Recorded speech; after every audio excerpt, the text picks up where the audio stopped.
Bueno, hermanos, vamos a comenzar nuestra cátedra de esta noche.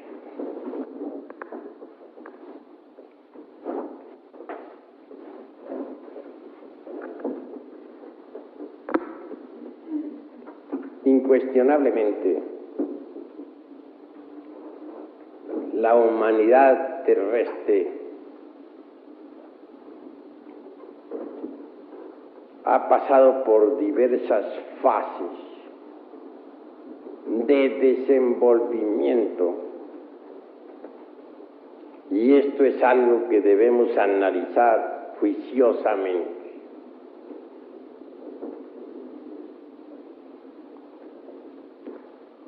Se habla de la evolución mecánica de la naturaleza, del hombre y del cosmos.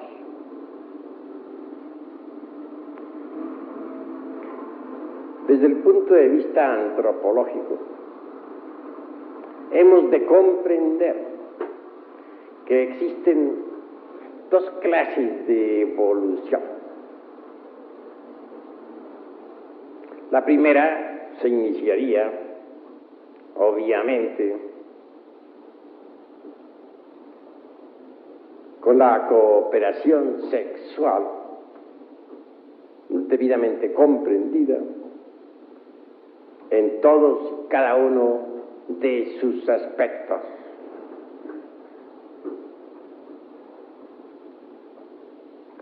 La segunda es diferente.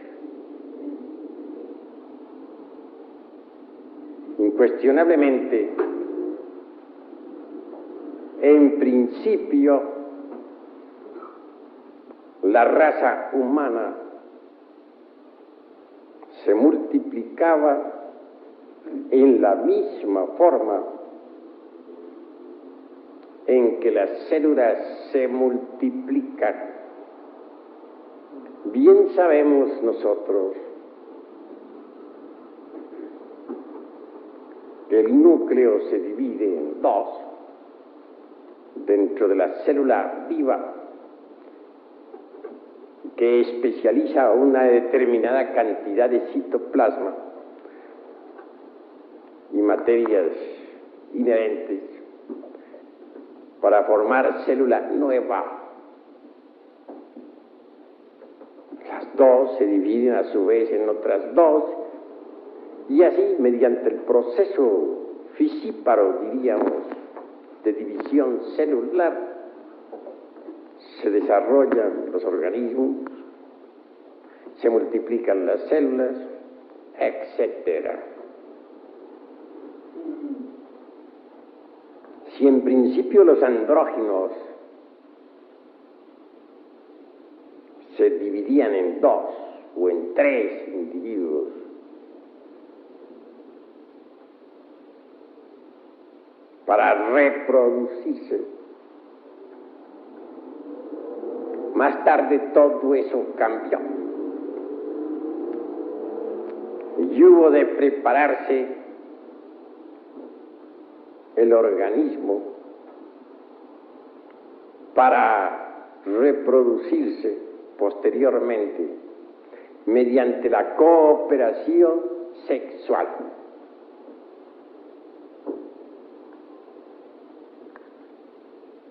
Obviamente, fue en la Lemuria, continente situado otrora en el Océano Índico,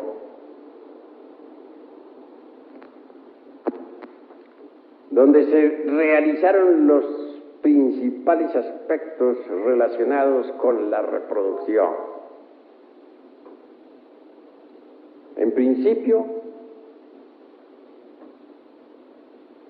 los órganos creadores, el lingam yoni, no se hallaba todavía plenamente desarrollado.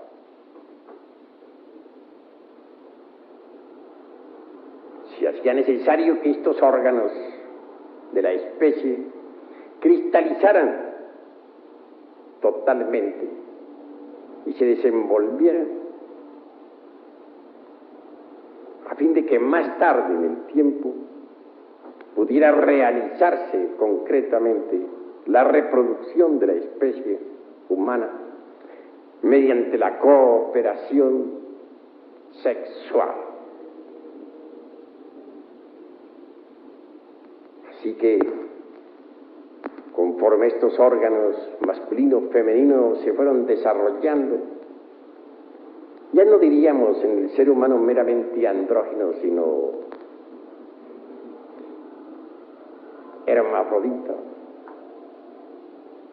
Se sucedieron hechos bastante interesantes desde el punto de vista biológico y psicosomático.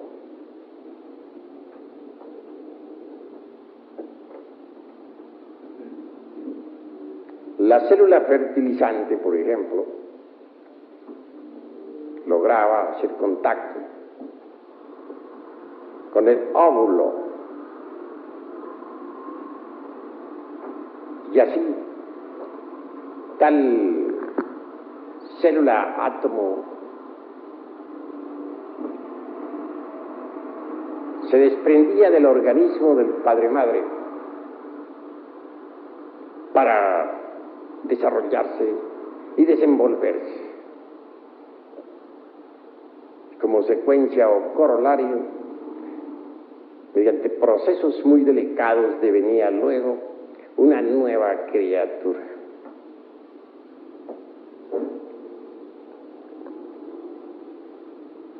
El segundo aspecto de esta cuestión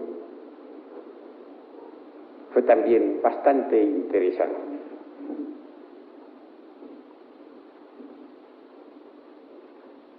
Si bien es cierto que en principio gérmenes vivientes se desprendían como radiación atómica para desarrollarse exteriormente y convertirse en nuevas criaturas, en el segundo hubo cierto cambio favorable.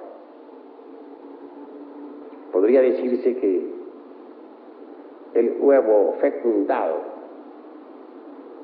el óvulo que normalmente el sexo femenino elimina de sus ovarios cada mes,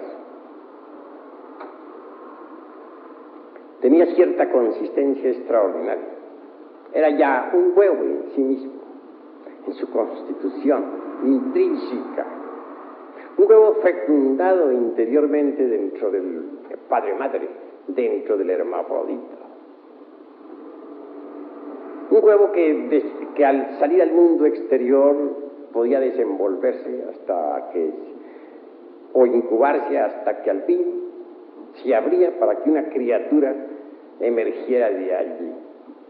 Criatura que se alimentaba con los pechos del padre-madre. Y esto de por sí ya es bastante interesante. Mucho más tarde en el tiempo, fue notándose que ciertas criaturas devenían a la existencia con un órgano más desarrollado que otro. Al fin llegó el momento en que la humanidad se dividió en sexos opuestos. Cuando esto sucedió, cuando esto acaeció, entonces se necesitó la cooperación sexual para crear y volver nuevamente a crear.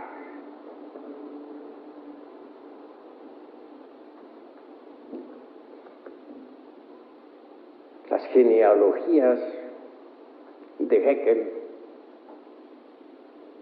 con respecto al posible origen del hombre y nuestras tres razas primordiales que no encajan dentro de esta antropología materialista que hoy en día invade al mundo, desgraciadamente, son en verdad el hazmerreír de los antropólogos materialistas, enemigos de lo divinal. Ellos se burlan por igual, tanto de la genealogía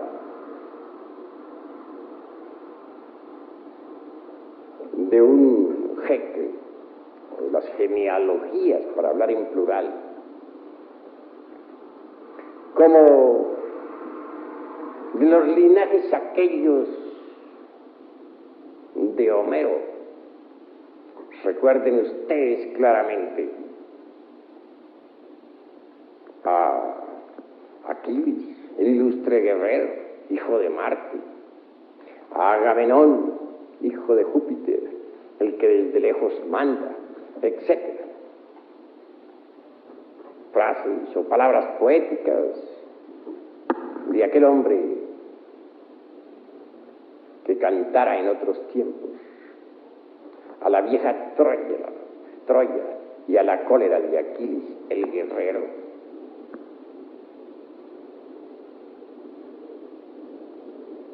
Tenemos que hablar muy claro en todas estas cuestiones antropológicas. Es obvio. Los científicos de esta época tendrán que resolverse por Paracelso, el padre de la química, o por el Saussure de Haeckel, el famoso Saussure mitológico.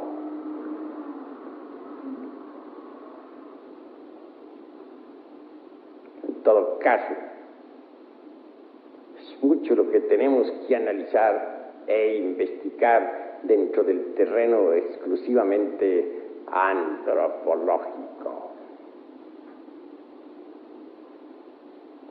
Si se negara la división de la célula viva o el proceso reproductivo primigénito o primordial, tendría que negarse también, de hecho, la reproducción del monerón o átomo del abismo acuoso de Haeckel, dividiéndose a sí mismo para multiplicarse. La ciencia en realidad de verdad, en modo alguno podría pronunciarse científicamente contra ese sistema primigéneo de reproducción mediante división celular, es decir, mediante el acto fisíparo.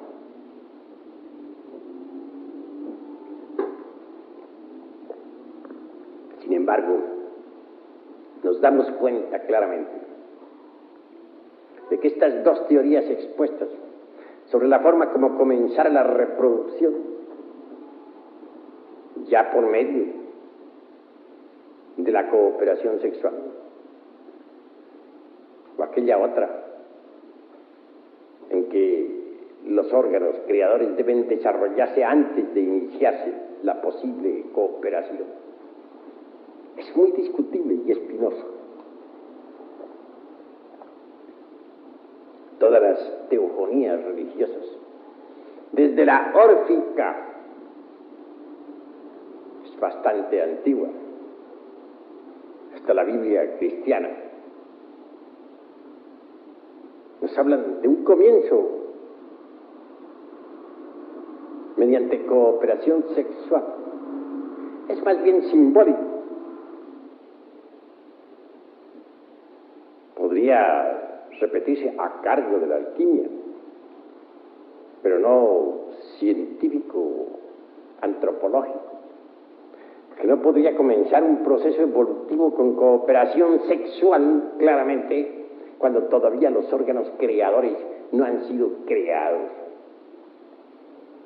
Obviamente, tiene que haber habido un periodo de preparación para la reproducción mediante cooperación. Un periodo durante el cual los órganos creadores hubieron de desarrollarse y desenvolverse en la fisiología orgánica del ser humano.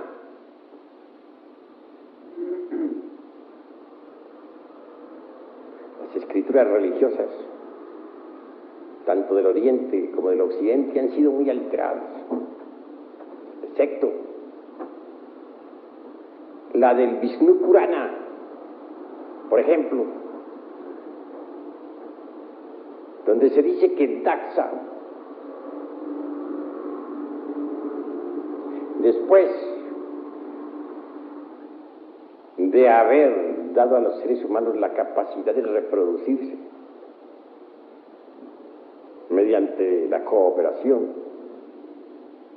declaró, mucho antes que el ser humano pudiera tener esa capacidad, mucho antes que la cooperación sexual entre hombre y mujer existiera, existían ya otros modos de reproducción. Se refiere a etapas anteriores a la formación de los órganos creadores en el ser humano. No llego yo hasta el grado de afirmar en forma enfática que aquellos sistemas anteriores a la cooperación no tuvieran alguna relación con la energía creadora. Pienso claramente que la energía sexual propiamente dicha tiene otras formas de manifestación. Antes de que los órganos creadores en la humana especie se hubiesen desarrollado, tal energía tuvo otros modos de expresión para crear y volver nuevamente a crear.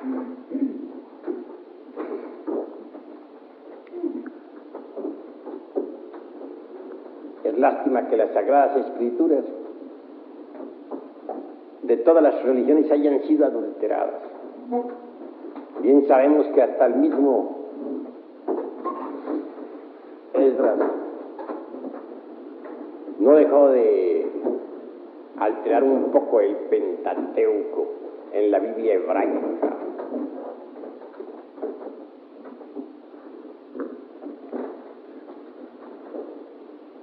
Pero a todas estas se hace indispensable que nosotros sigamos analizando y reflexionando dónde se desenvolvieron las distintas razas. Ya hemos dicho muchas veces que eso del noepipecoide resulta bastante absurdo, lo mismo que su sinocéfalo con cola, el mono sin cola y el hombre arbóreo. Cuestiones de mera utopía que no tiene basamentos de ninguna especie. Ya nos reímos bastante sobre el Saussure mítico de Haeckel, aquella especie de chango con capacidad ablativa, algo así como el eslabón perdido entre el mono y el hombre.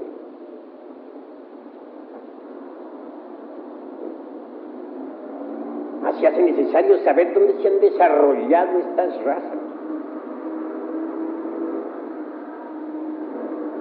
en qué escenarios se han desenvuelto estas evoluciones e involuciones de la humanidad. Eso es lo que necesitamos realmente conocer, porque sería imposible desligar a las razas humanas de su medio ambiente, de sus distintos continentes, de sus islas, de sus montañas, de sus escenarios naturales. Llama así, como ya dije en otra ocasión, muchísimo la atención que pesar de que hubo enormes reptiles en el Mesozoico, sin embargo, todavía viva la humanidad, mientras que aquellos ya desaparecieron de la faz de la Tierra. ¿Cómo es posible que todos los monstruos antidiluvianos hayan perecido y que la humanidad siga viviendo? Hemos puesto mucho énfasis en ese asunto y se hace necesario pensar un poco, o bastante.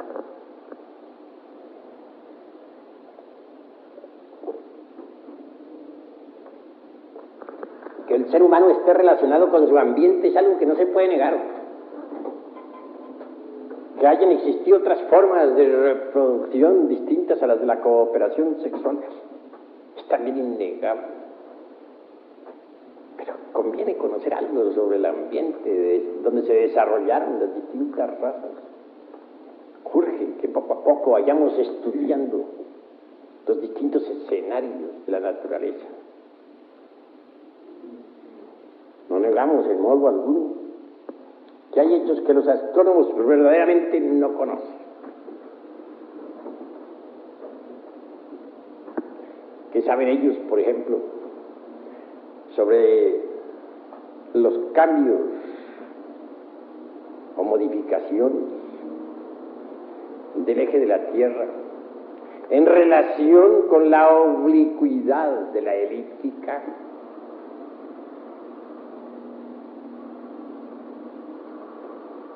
Laplace, aquel que inventara su famosa teoría, que hasta hoy existe, afirmando que todos los mundos salen de sus correspondientes nebulosas, hecho que nunca ha sido comprobado.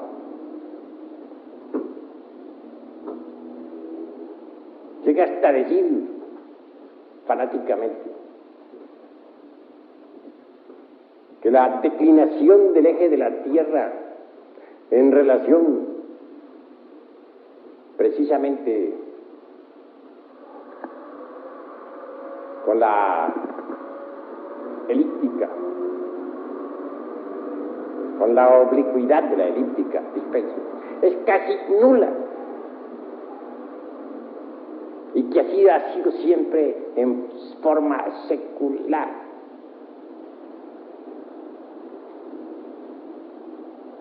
La geología incuestionablemente está en contra, hasta cierto punto, de estos conceptos de la astronomía.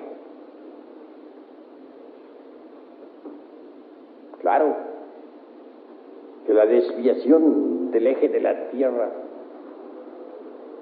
dentro de la oblicuidad de la elíptica, o la inclinación, para ser más claro,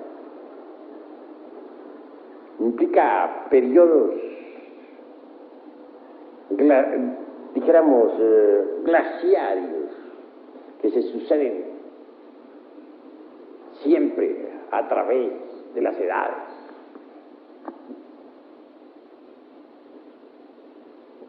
Si negáramos los periodos glaciarios, estaríamos afirmando cosas absurdas, porque las glaciaciones están completamente demostradas y tienen su base precisamente en la desviación del eje de la Tierra, en su inclinación dentro de la oblicuidad de la elíptica.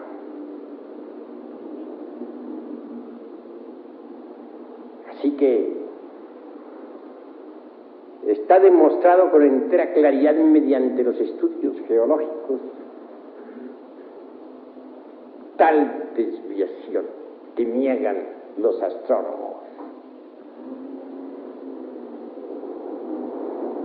Geología y astronomía se encuentran pues opuestas en esta cuestión. Hay pruebas de tremendas glaciaciones. Ya Magallanes anota determinadas épocas de calor o trópico en el Ártico, acompañadas simultáneamente de glaciaciones y frío intenso en el Antártico. Hemos llegado a un punto bastante interesante. Y es esta cuestión de los glaciares.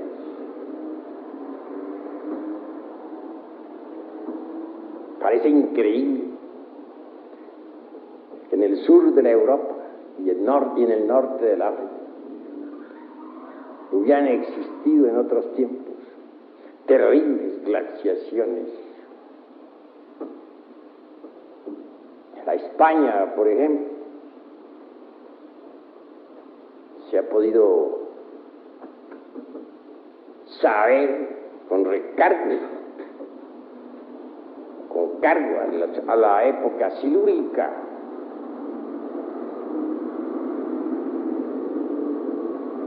que existieron glaciaciones tremendas.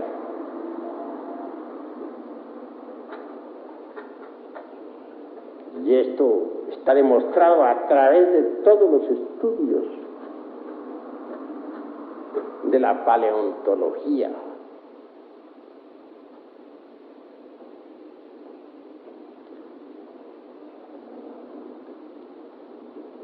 En tanto, nadie podría hoy en día negar que se han descubierto, por ejemplo, en la Siberia, y especialmente en la desembocadura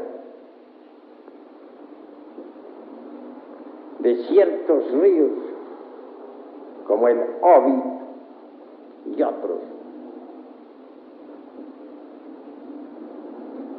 cadáveres momificados de animales antidiluvianos. Esto significa que la Siberia, que fue tan fría, en otros tiempos fue trópico de gran calor. Lo mismo que la Groenlandia, la península escandinavia de Suecia y Noruega, hasta Islandia, y todo esa herradura que rodea totalmente al Polo Norte. Si hubiera habido calor en esas regiones, imposible, diría cualquiera. Y sí, la paleontología lo ha confirmado. Criaturas bastante interesantes han sido descubiertas precisamente en las citadas bocas de los ríos que he citado, que he mencionado. Y esto nos invita a todos a la reflexión. Durante la época de la Atlántida, los polos norte y sur no estaban donde están ahora. Entonces el polo norte, el Ártico, estaba ubicado sobre la línea ecuatorial, en el punto más extremo oriental del África. Y el Antártico, el polo sur, se hallaba exactamente ubicado sobre la misma línea ecuatorial, hacia el opuesto, un lugar específico en el Pacífico.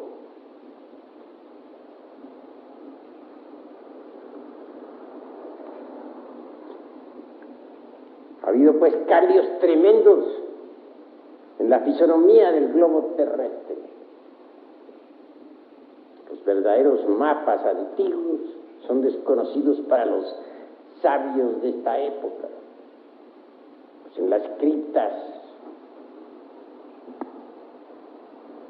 secretas de los lamas en los montes Himalayas hay mapas de la tierra antigua, mapas que demuestran que nuestro mundo tuvo otra fisonomía en el pasado.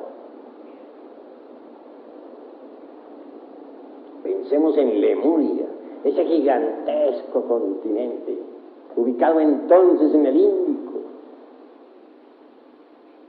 Estaba unido a Australia, pues Australia es parte de la Lemuria, lo mismo que toda la Oceanía.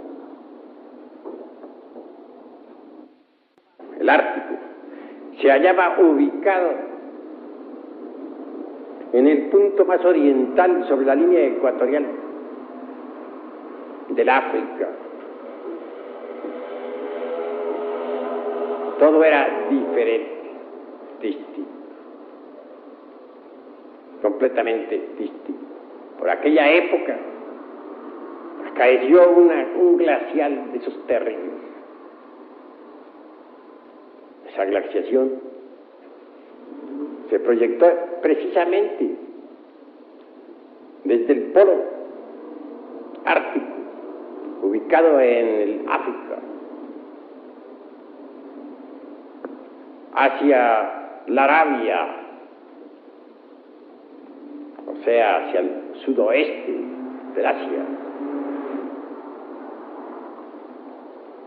Y también cubrió completamente, o casi completamente, a la Lemuria. Toda esa zona se le llenó de hielos, mas no logró pasar tal glaciación el Mediterráneo.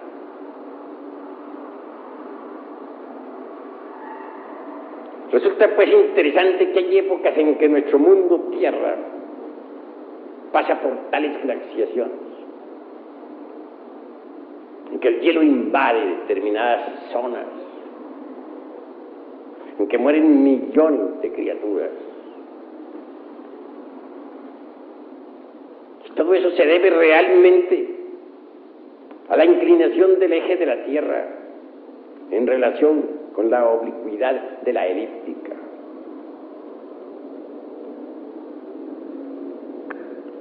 El ser humano ha tenido que desarrollarse en distintos escenarios. Y nosotros debemos conocer a fondo cuáles son esos escenarios. Cómo surgió la América, cómo apareció la Europa, cómo se hundió la Lemuria, cómo desapareció también la Atlántida. La Lemuria fue aceptada por Mr. Darwin y existe todavía en el fondo del Océano Índico. A través de sucesivas conferencias iremos estudiando todos estos escenarios donde la raza humana se ha desenvuelto. Obviamente, los organismos han pasado por distintos cambios morfológicos en tales o cuales ambientes. Si dijéramos nosotros, por ejemplo, que el animal intelectual equivocadamente llamado hombre tiene por antepasado al famoso ratón, de que hablan ahora tanto los antropólogos materialistas, o mejor dijéramos al runcho citado por los suramericanos, estaríamos francamente falseando la verdad. Tal ratón enorme o runcho de Sudamérica, ya sabemos que deviene originalmente de la Atlántida de Platón, que mucho antes de que existiera la Atlántida, el hombre existía.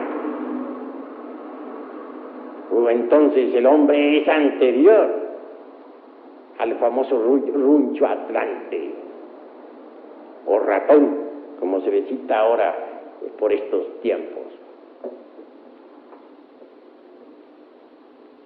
Si dijéramos que el hombre deviene originalmente de ciertos primates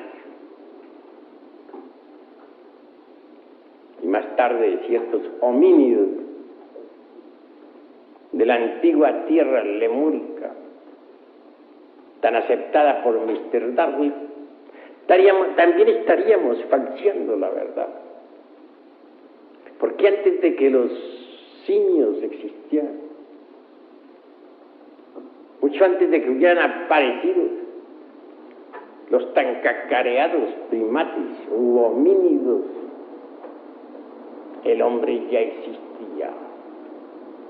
Aún más, antes de que la reproducción de las especies se desenvolviera por cooperación, el hombre ya existía. El hombre es muy anterior todavía a la misma Lemuria, tan aceptada por Mr. Darwin.